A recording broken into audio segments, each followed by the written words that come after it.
Mga tol, kalma lang mga pututoy nyo ha. Ito, magsasalita na si Cuadro Alas ha. Pakinggan nyo. Kaya yung ipaghandaan ko talaga yun. Doon yung makikita kung gaano kagaling si Cuadro Alas.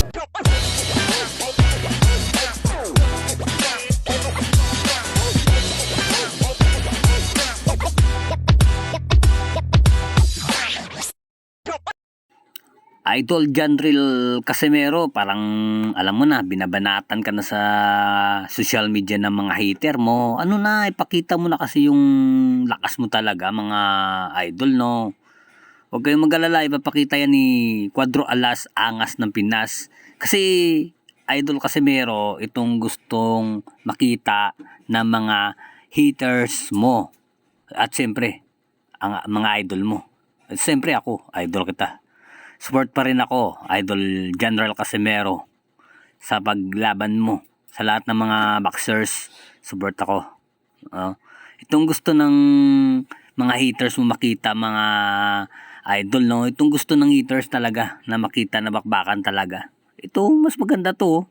Yun, sana ibalik mo na. Kasi tinitira ka na sa social media. Idol General Casimero. Alam natin na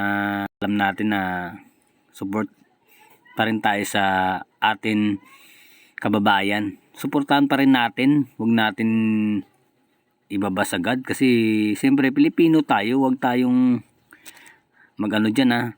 Kasi Idol Casimero, pumuputok na kasi mga botsi nila, mga idol di ba?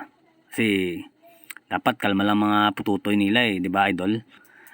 Sa mga haters yan, itong gusto dapat natin mapanood, no, di ba? Ito mas maganda talaga ang laban na ito.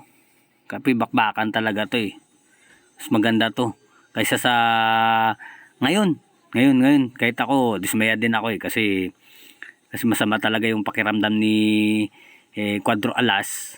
Ramdam ko naman kasi kitang-kita naman, nagsabi na naman siya sa atin kung anong nakita natin, ano na lang natin, suportahan lang natin. 'di ba? Ito yung dapat, no?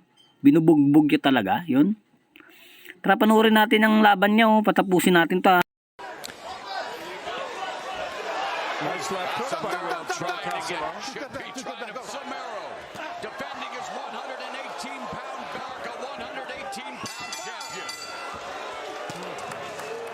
And still champion John Riel Cuadro Alas Casimero.